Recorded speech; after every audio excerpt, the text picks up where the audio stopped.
Live from downtown Bakersfield, 23 ABC News starts now. Reaching every student as the school year quickly approaches will take you to one of the smaller districts in the county, more than 120 years old, to show you how they're dealing with the challenge of learning at a distance. Plus, the city of Bakersfield making it easier for businesses to go outdoors. I'll tell you the changes being made to that process of getting a special event permit. And the governor is now withholding money from 2 Central Valley cities for not following coronavirus precautions. What the mayor of one of those cities is saying about the governor's actions. Good morning and thanks for joining us for 23 ABC News at 6 a.m. on this Wednesday. I'm Danielle Kernkamp. And I'm Mike Hart. Let's bring in Elena Russ to start things off. And I got to tell you, where's the red? It was on there an hour ago. Right. Did you wipe it off or what happened? Different maps. So the red is talking about the heat. This is talking about the moisture. The red's still there. Thank you for the clarification. Yeah. It still feels like the end of July out there. I added a red for a little hot icon there as high pressure dominates all of the moisture going up into the Pacific Northwest, those northern states, and diving down into the plains. Some pretty stormy weather into Oklahoma, whereas here at home, just a whole lot of clear skies and heat. We're at 73 right now. That's about the same as yesterday. This afternoon, though, looking a little warmer as we see that 104. A long stretch of triple digits still to come. No relief in sight as we are now officially in heat wave number 5. More on these hundreds coming up, but first let's talk traffic with CHP Officer Robert Rodriguez to get you out the door this morning. Hey, Robert. Hey, thank you very much. Good morning, Elena. Good morning, everybody. Here on this hump day, this Wednesday, still a very good traffic commute. Looks like our earlier incidents have cleared. And so right now, no crashes to report, no major problems or incidents on our roadway. So good news there. And those of you getting ready to travel on our freeways, they are pretty busy right now. But again, still not too bad. Everything's flowing nice and smooth. That's my look at traffic. We'll send it back to you in the studio. Robert, thank you. The new school year begins for most districts around the county 2 weeks from today. Now, we understand that many of you are agonizing over the upcoming year. We want to help you and your family go safely back to school. For one small school district in the shadow of Bear Mountain, the challenge is to make sure that every student is connected this fall stretches far beyond its borders just northeast of Arvin. The DeGiorgio Elementary School and district offices sit quietly near the end of Buena Vista Boulevard, a student body of just over 200 who are truly learning from a distance. All of our students live 2 to 3 miles away from school, so we don't have any kids close to our schools. Office and then kindergarten room is next to it. Terry Hallam is the principal and the superintendent. He's spending his days trying to make sure that all his students are connected this fall. A lot of our families don't have access to internet, so we were able to use some hotspots for some of the families that didn't have internet. Hallam says students in 2nd through 8th grade will have Chromebooks, but the biggest challenge comes in staying connected with their families. Our 2nd through 8th graders will be using Canvas, which is an online learning platform. Our kindergarten and 1st grade students, our teachers will be more in touch with them over the phone. You know, we'll be collecting work, grading work. It won't be like in the spring where it was just a pass-fail or a credit, no credit. It will be actual grades now. The challenge doesn't end with technology. 98% of the student body receives free or reduced lunches. Last spring, the school was also a meal delivery service, and that will continue this fall. We had to take them all out to our bus stops and deliver meals. We delivered on average, about 150 meals per day during the spring. Yeah. The campus remains closed for now, but Hallam is already planning for when kids return to make up for lost learning. After school tutoring available, we would do that again. So those kids that are struggling more than others, we could extend our day during the week with them. Whatever it takes, he says, to keep his school moving forward. Now, we enjoy sharing these stories about what districts around the county are doing to help kids get ready for that distance learning. Each day this week, we've been covering a variety of topics. And if you missed any of them, you can find the stories on our website, turnto23.com, under Safely Back to School. Now, teachers just gained a big supporter if they decide to strike over concerns about COVID. The American Federation of Teachers issued a measure stating it will stand behind any local chapters. The group represents almost 2 million school employees. Along with that support, the union's also offering financial and legal resources as teachers navigate some form of a classroom return. The Federation says strikes should be considered only as a last resort. The measure lists conditions they say that need to be met for reopening. The city of Bakersfield is looking to streamline the application process for businesses to get a special event permit in order to operate right now during the pandemic. The process to receive the COVID-19 special event permit has been expedited to about 5 business days compared to normal special event permits, which can take up to 30 days to process. The permit allows restaurants and other businesses to close off streets, sidewalks, and parking lots to set up seating and vending areas. Officials are requiring businesses to apply because only certain streets are eligible for closure and only up to half of a parking lot can be closed off. The application fee is $86. For more, you can head to our website, turnto23.com. And the Board of Supervisors has deferred the vote for the proposed cost reimbursement methodology and phased implementation for the fire fund. The board was scheduled to vote to accept or deny the new methodology at Tuesday's meeting. However, after a 4-1 vote, they decided to push the vote to another date. Supervisor Mike Maggard was the only one who wanted to accept or deny. It has been deferred for 90 days. The San Joaquin Joint Powers Authority has announced changes to the statewide Amtrak bus network that will take effect Saturday. Route 12, which goes from Bakersfield to Victorville, has been suspended indefinitely. Meantime, Route 19 has been shortened and will now stop at San Bernardino.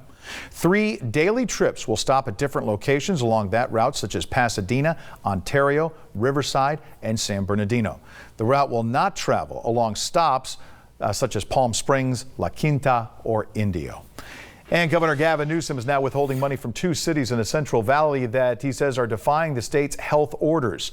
California now withholding almost $65,000 from the town of Atwater and more than $35,000 from Coalinga. The mayor of Atwater said that the governor is abandoning small cities. Governor Newsom recently said more money would be coming into the Central Valley to help fight a recent surge in COVID-19 cases. Now to a programming alert. Customers watching TV on Dish Network are currently unable to watch 23 ABC. Our parent company, EW Scripps, has been negotiating with Dish to carry our channel and was unable to reach an agreement before the deadline.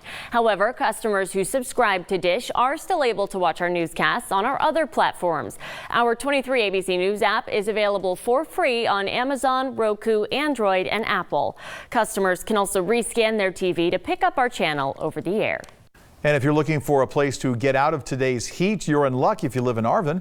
The Cooling Center at the Arvin Community Center will be open today. Center opens its doors at 10 a.m. and shuts down at about 8 p.m. Residents are encouraged to bring a non-alcoholic beverage, a favorite snack, or reading materials or games to enjoy. Now, the mission at Kern County also announced earlier this week, despite not hitting 105, where they would be mandatory in the county to open, they said we're going to be open every day at 1 o'clock. Beginning, well, for the rest of this week. All right, let's check in with Elena Russ, because I got to tell you, and I don't know if this is correct, but I was in the car at 7 o'clock last night, and the thermostat said 99 at 7 o'clock. At 7 p.m., yeah. Okay. Yeah. It was hot out there. Yeah. Today I'm expecting us to get to 104, so we should have those 100s here in Bakersfield from 2 p.m. to 8 p.m. Oh, yay. Yeah. It's great. Welcome to the end of July. And you know what? Some people love the heat. My friend Katie always jokes that she's a lizard and she slinks out to her pool and loves it. That's because 1, Katie grew up in Washington, so she's sick of the rain. And 2, she has a pool. So for many of you, we're not so lucky, right? And one thing that nobody likes is this haze, because that high pressure is in control. It's stagnant, leaving us very hot. Not record-breaking hot, but hot. We're at 73 right now, and then as we jump back to those 80s, those come early this morning. Mid 80s by 9 a.m. and then 88 by 10. Mid 90s by lunchtime, and then again there it is, 2, 4, 6 o'clock. Plenty of triple digits out there. More on this long stretch of 100s coming up, but first let's talk traffic and join CHP Officer Robert Rodriguez this morning. Hey, Robert. Thank you very much, Elena. Good morning, everyone. Here on this Wednesday, still a very good traffic commute, and it has been that way right now. And again, no crashes to report, no major problems or incidents. And our local freeways, even though they're filled with construction projects, just be careful and please be extra alert, especially when traveling through those zones. That's my look at traffic. We'll send it back to you in the studio. All right, Robert, and speaking of one of those projects on the West Side Parkway near Mohawk, paving operations will be underway today for a new park and ride facility that will be located adjacent to the West Side Parkway at Mohawk. Now, the work's going to require the closure of the outside right turn lane on that eastbound off-ramp. eastbound off-ramp from the Parkway onto Mohawk, and the outside lane of southbound Mohawk from 7 a.m. to 4 p.m. There's already been many barriers that have already been sitting kind of like off the roadway right there. One right turn lane will remain open on the eastbound off-ramp, and 2 lanes will be available for southbound traffic. Okay, so it's going to get a little tight in there. Construction of the new Park and Ride facility is all part of the Centennial Corridor project. If you travel that way every day, I think you've seen some of the barriers. Just be advised there'll be workers out there. Still to come here at 6, the California State University system recently decided to make ethnic studies a requirement to graduate. Dr. Vernon Harper from CSUB is joining us live to talk about what it will mean for their students. 6:10. We've still got a lot to do. Keep it right here. This is 23 ABC. Welcome back. Students that attend a school within the California State University system will soon need to take ethnic studies classes to graduate. That's according to a recent decision by the Board of Trustees. Joining us this morning is Dr. Vernon Harper, Vice President for Academic Affairs at Cal State University Bakersfield, to discuss what this means for our local students. Thanks for joining us this morning. Happy to be here. Let's first talk about this. It's the first time in how many years that changes have been made to the general education requirements within the CSU system. Can you talk a little bit about this decision and what it means for the future students and for the Cal State system in general?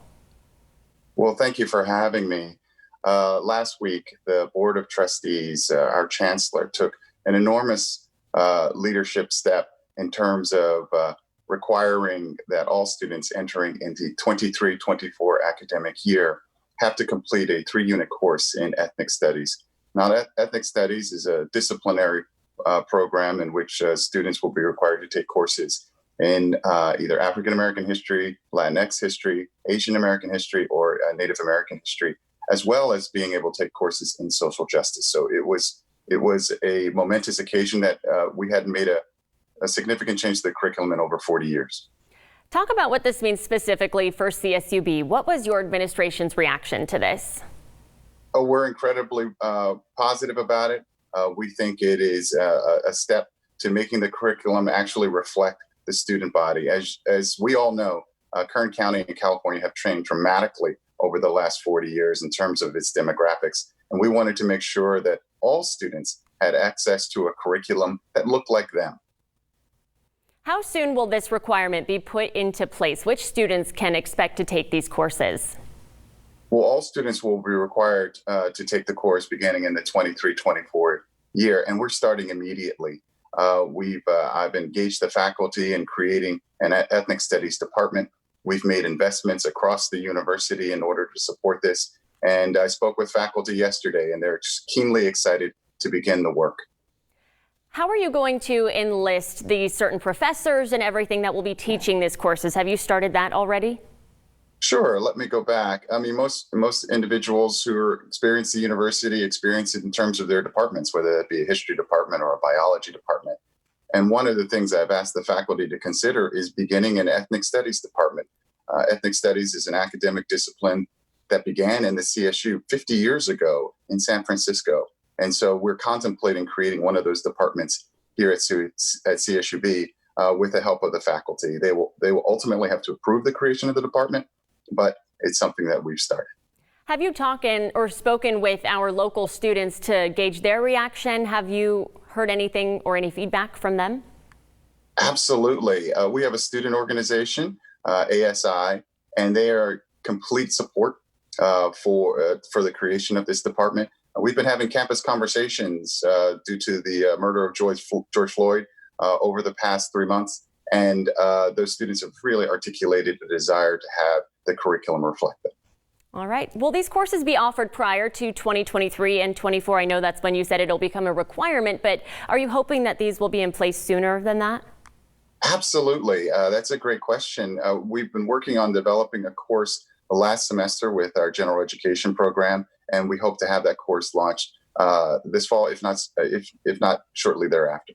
All right. Dr. Vernon Harper with CSUB, thank you so much for joining us this morning. We're going to have this full interview on our website, turnto23.com. Thank you again. Thank you. Absolutely.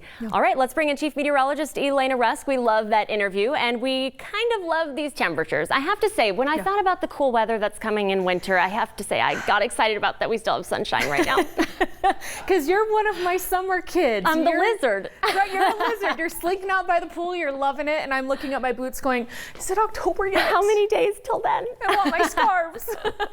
And even, you know what, even in October, people are like, it's still in the 80s. You know what, I'll take 80s though, because so far we've had 24 days of triple digits. Yesterday's 101 was the third day in a row of 100s. So that makes this the 5th official heat wave of the season. And it's looking to be the longest one of the season too. Right now we're in the 70s if you're like me and you want to get out while it's mild, but don't overexert your lungs because we still have that bad air quality. It's unhealthy for sensitive groups as we sit here under this high pressure that keeps us stagnant and hot and hazy for the next several days. You see that it continues with this ridge, pushing all of that fresh air and moisture well up to the north, and then it goes diving down for severe weather threats into the Plains states and the south for the next couple weeks.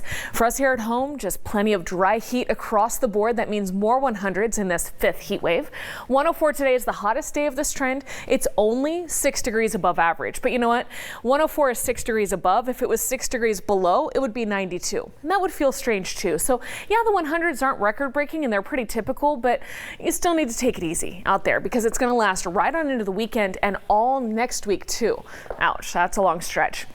Kern River Valley, you have 100s for the rest of the work week as well. Still 99 Saturday and Sunday. Tehachapi and Fraser Park, some 90s across the board for you. Next week dips a little bit, but those temperatures are still above average. At least it's a dry heat. It's not yet time for in the season for the Santa Ana winds, but we do have very dry air and very dry brush. So do everything you can to prevent any sparks in our mountains because that means a wildfire could quickly get out of control this time of year. All right, thankfully though, no wildfires here on our local map, and we are taking a look at our traffic maps with CHP Officer Robert Rodriguez for a look at any incidents out there. How's it going so far, Robert? Hey, thank you very much, Elena. Well, so far so good here through the Bakersfield area. Our traffic map is pretty empty right now, which is good news. Trust me, we have no complaints right there. But again, no crashes to report, no major problems or incidents. As always, please buckle up your seatbelts before heading out. That's Mother Good Traffic. We'll send it back to you in the studio. All right, Robert, thanks. Still to come with all the hot weather out there, you might be looking to take a dip in the pool. We'll tell you what the Kern County Fire Department has to say to make sure your kids are safe. It's 6:20. You're watching 23 ABC. Welcome back. We're now in the middle of summer officially, which means more triple digits, which make the pool sound a little more desirable. But with that, of course, come potential dangers. Every year, children are at risk of drowning in pools when parents or guardians are not looking. 23 ABC's Bane Froney spoke with the Kern County Fire Department about some ways to prevent these drownings from happening. Every year, there are over 350 deaths due to pool drownings for children under the age of 14 in the United States. It's because of those numbers that the Kern County Fire Department continues to offer guidance every swimming season to keep young swimmers safe. To analyze the area that they live and then to put in place barriers. Officials say pool barriers like fences, locked doors, and windows help protect children from getting into a body of water without someone watching. People right now are spending more time at home. So we have more individuals that are going out. They're getting small inflatable or small plastic pools. It doesn't take much. You only have to have water deep enough for a child's mouth and nose to be submerged in. The fire department emphasizes that no matter the size of the pool, there needs to be someone on guard at all times. We don't want to see any drownings, but we know that the nature of the world we live in, the curiosity of children, accidents happen. All types of accidents happen. Even if a person is able to be saved, there are still complications due to drowning that can affect a child for the rest of their life. There's many, many thousands of individuals, children or adults, that drown without dying and still have to make a trip to the emergency room and may still have prolonged medical care that they need because of that near drowning. If there is ever an emergency, the first thing you need to do is call 911. We want kids to have fun. We want families to have a healthy environment. But at the same time, we hate to hear of children or anyone having this type of emergency that we're having to respond to. Bane Froney, 23 ABC, connecting you. The fire department also recommends making sure your child has a properly fitting flotation device and making sure there are not any pool toys left in the water so a child doesn't try to reach for them when no one is watching. For more, you can visit our website, turnto23.com. Lollapalooza isn't happening in Chicago due to the pandemic, but the music festival is still going ahead in a virtual fashion. Lolla 2020 will air on YouTube right now through August 2nd. I should say July 30th. That's tomorrow. Yes, tomorrow. Tomorrow through August 2nd. The same dates as the original festival. The event boasts 150 different performances, including new sets from Carnage and Alice in Wonderland. There's also going to be recorded performances from previous years, including Metallica, Run the Jewels, Lorde, and Chance the Rapper. Spotify has introduced a new functionality in its group session feature that lets premium users stream simultaneously. The streaming service launched the initial beta version of group session in May. The company's updated the feature so that listeners can tune into the same playlist or podcast at the same time anywhere in the world. The new function's available to groups of 2 to 5 premium users by sharing a join link through messaging apps or social media. Once connected, the host and guests can all start, stop, skip, and select tracks in the queue and add their own selections. Group session is still in beta, so users can expect the experience to change over time. Still have a lot to do in our final half hour. Straight ahead, the Bakersfield City School District hosting a virtual town hall today. I'll tell you what they expect to talk about at that meeting. Plus today, COVID-19 surge testing will be available here in Bakersfield. What you need to do if you want to get tested for free. Next. Live from downtown Bakersfield, 23 ABC News starts now. Well, most parents that say homeschooling their kids during the pandemic is difficult, well, what about getting a tutor? This morning we have some tips on how to find the perfect instructor for your child. Plus, we're hearing from teachers expressing their concerns about returning back to school and why they say this school year is bringing a lot of challenges. And a good morning once again. Thanks for staying with 23 ABC News at 6:30. I'm Mike Hart. And I'm Danielle Kernkamp. Let's start out first with a check of your forecast on this Wednesday morning. The sun is up, the temperatures are up, everything is getting warmer. Did you see, Danielle? Did you see what she did? What? She brought the red back. Oh, you brought the red. The big red blotch. It's not technically over us. And if we talk about Phoenix temperatures, it doesn't seem so hot here anymore. Right. I was watching Brandon last night and he was like, oh, Palm Springs, 115. Yeah. Hard pass on that. We'll take the 104, yeah, right? No. Makes our 104 sound great for today. It's not, though, because our heat is quite different. It is a dry heat, which as Californians we appreciate, but it's very hazy too. That air quality unhealthy for sensitive groups as this latest heat wave kicks off. And it's going to be a long one. So we're at 73 right now. We've already had 3 days in a row of 100s. We have another 10 to go with no fresh air coming to clear out this smog and air pollution. So it remains unhealthy for sensitive groups as we see more of those 100s later today. 104 our high this afternoon and no break in the 10-day forecast from these triple digits. So more on the heat coming up, but first let's talk traffic. We have CHP Officer Robert Rodriguez with us this morning tracking everything on our roadways. Hey Robert, how's it going? Thank you very much, Elena. Well, it's going quite well. Has been a very nice traffic commute all morning.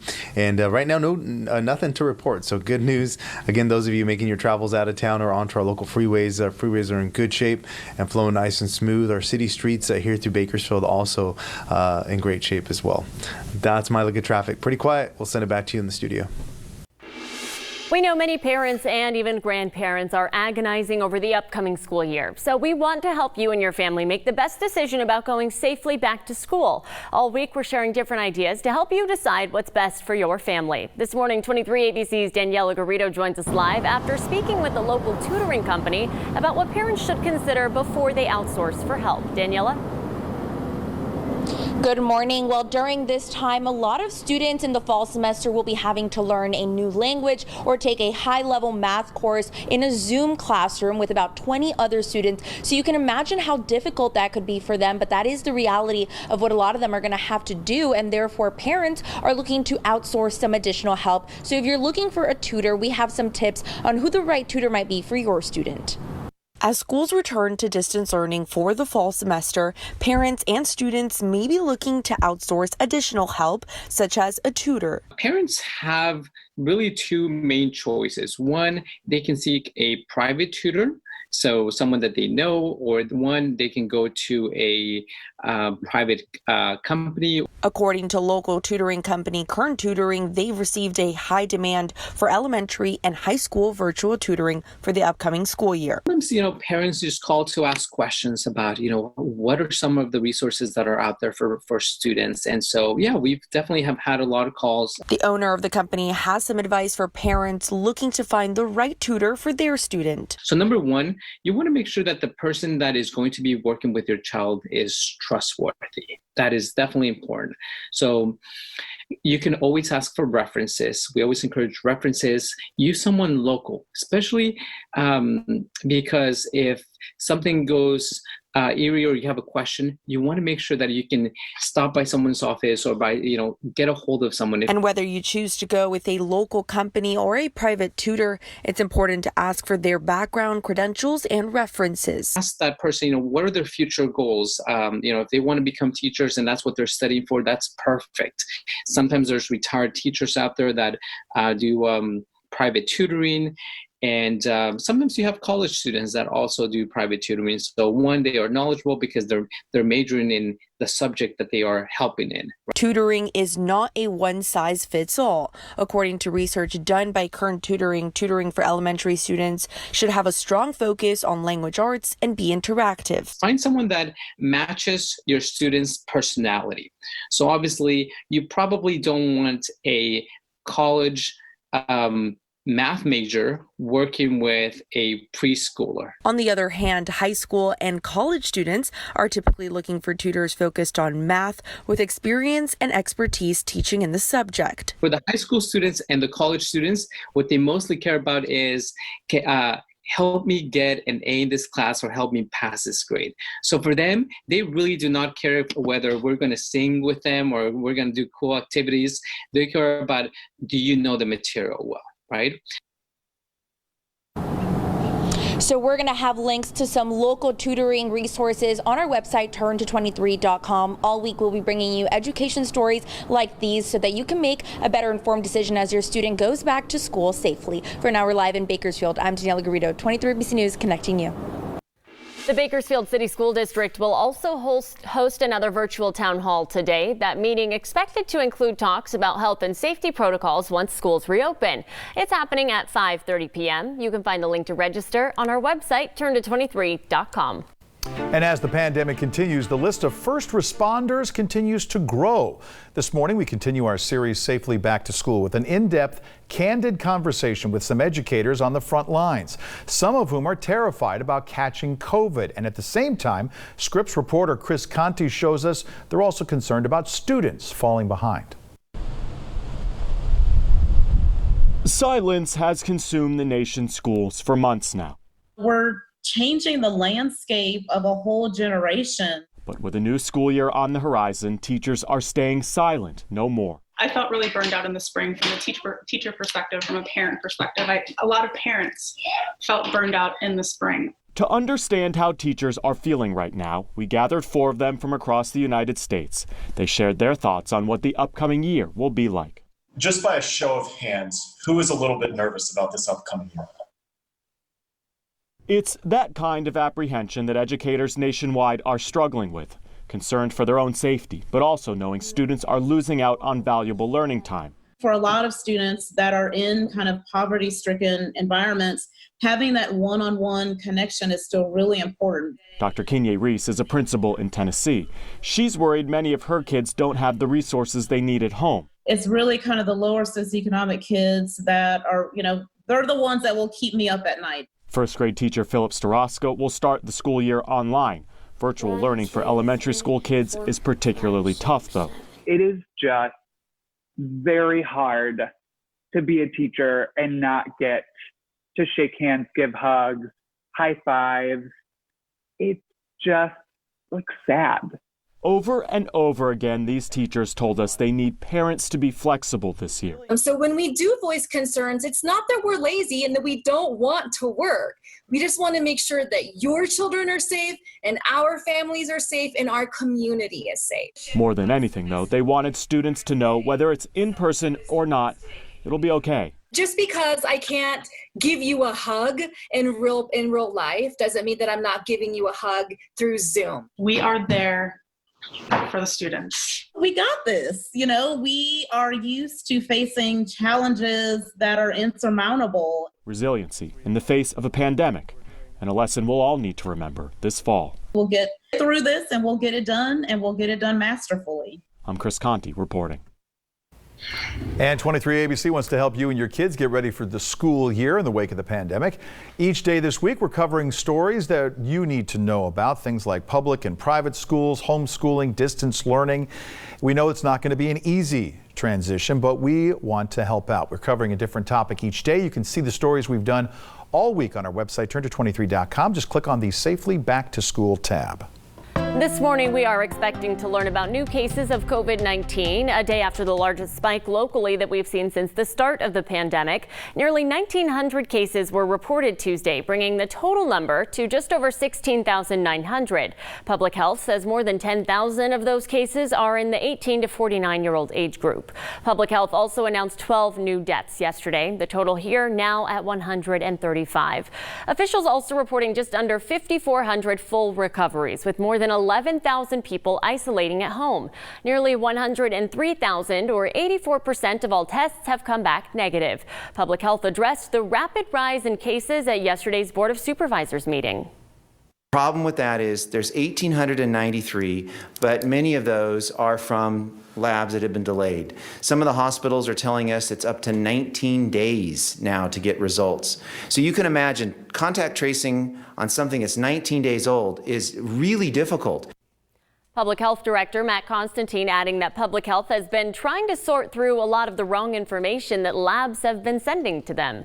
We actually started tracking how many wrong numbers there were on those lab reports. That's a lot. I have labs that are reporting electronically and reporting by fax. They send in 2 samples for the same person. It takes us a long time to try to link those and say, wait, that's the same one.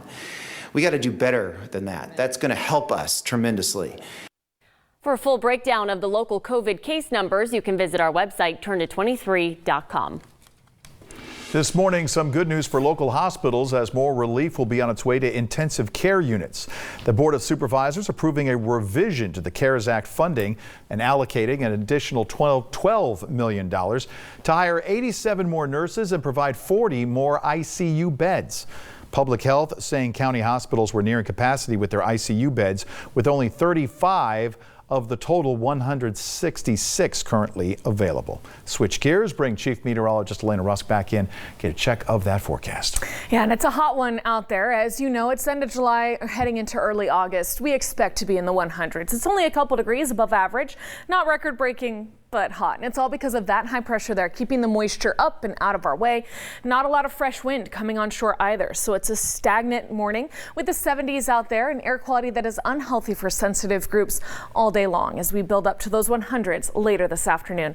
Bakersfield 104 looking to be the warmest day of this trend. And I say warm because it's only 6 degrees above average. I'd rather it be 92 though, which would be 6 degrees below average. But you're going to have to head up to the mountains if you want some low 90s. You're getting there in Tehachapi at 92. Same as Lebec. Fraser Park 91. But look at those triple digits for Kernville and Isabella, and obviously plenty of 100s down into the desert too. Ridgecrest 108. Let's take a look at our traffic now with CHP Officer Robert Rodriguez. Hey Robert, what's the latest? Thank you very much, Elena. Well, still a very quiet traffic commute here through the Bakersfield area.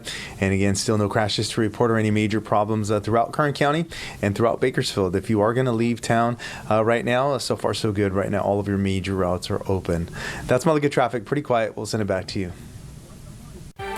All right, Robert, thank you for that. Still to come in this newscast, with thousands of students ready to distance learn in Kern County, teachers and parents got to get a little creative. Coming up, we're going to hear from the Bakersfield Symphony Orchestra and its plans to help out with music education. That's next.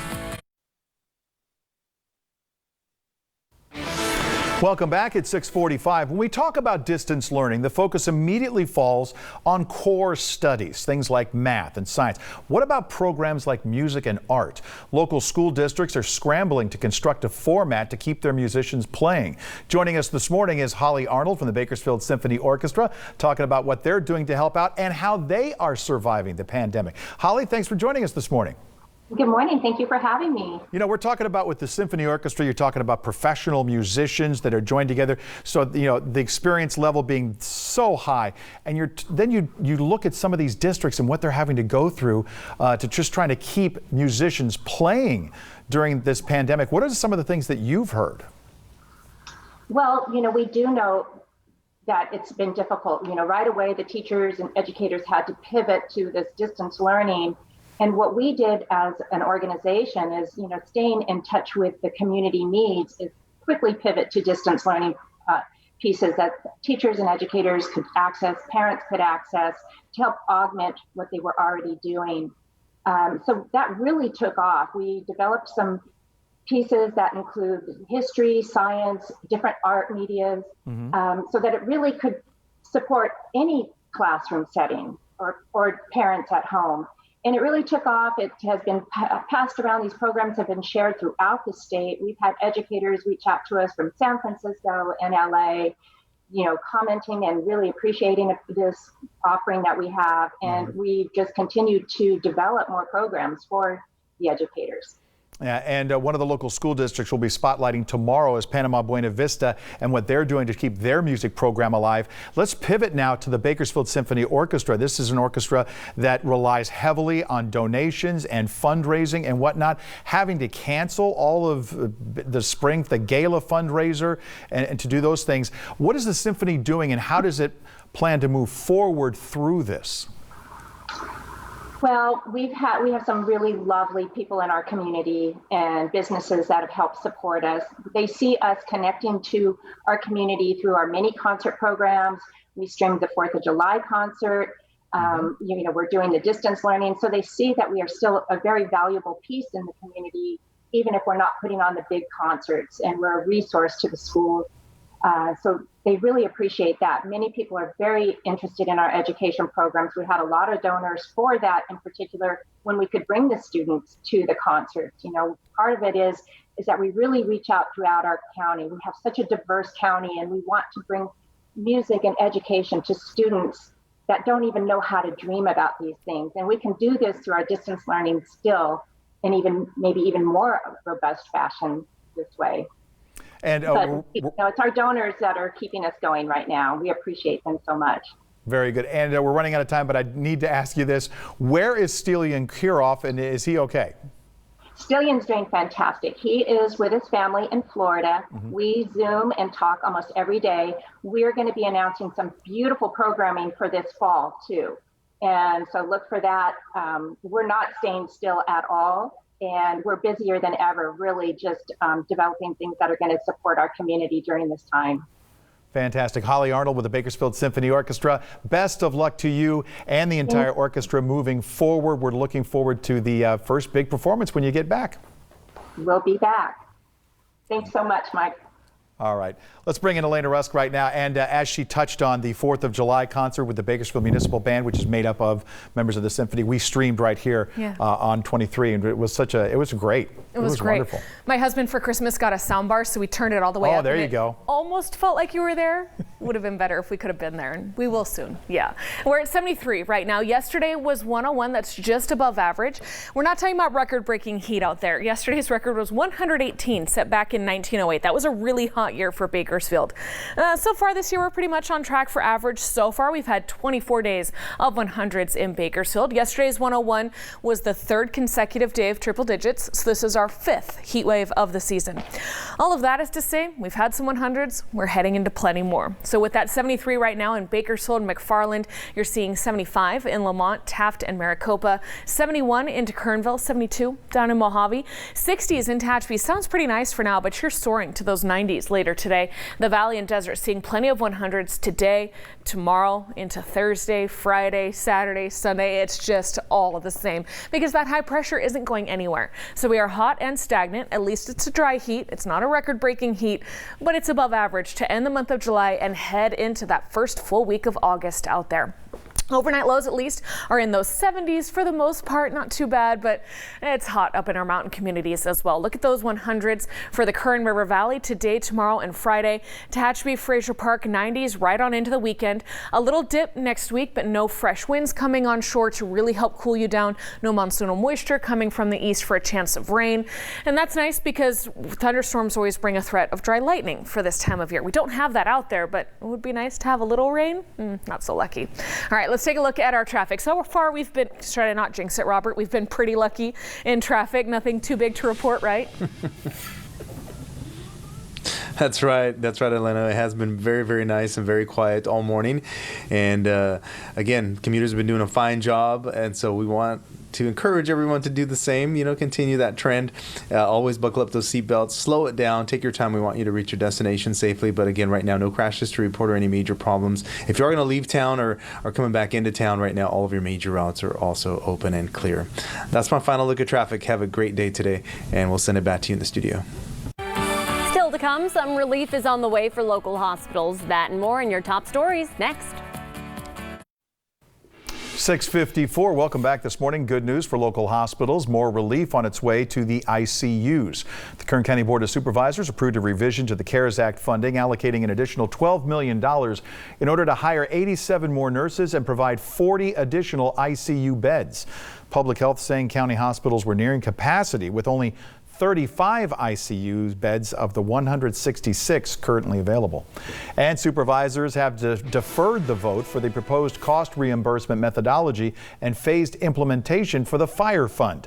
The board was set to vote to accept or deny the methodology at Tuesday's meeting, but following a 4-1 vote, they decided to push that to another date. Supervisor Mike Maggard was the only one who wanted to accept or deny. It's been deferred now for 90 days. The city of Bakersfield is looking to streamline the application process for businesses to get a special event permit in order to operate during the pandemic. The process to receive that COVID-19 special event permit has been expedited to about 5 business days compared to the normal event permits, which can take up to 30 days. Officials are requiring businesses to apply because only certain streets are eligible for closure and only up to half of a parking lot can be closed off.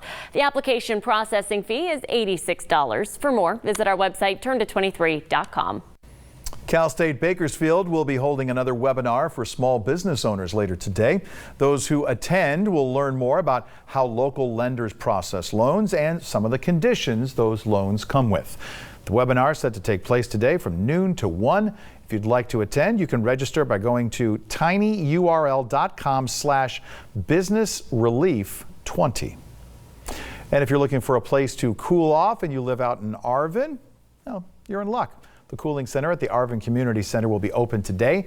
It opens at 10 a.m., shuts its doors at 8 p.m. Residents are encouraged to stop by, bring a non-alcoholic beverage, a favorite snack, or reading materials, or even games to enjoy at the center. Now, the mission of Kern County, they're also going to be open all this week, beginning at 1 o'clock, even though the temperature didn't hit that range.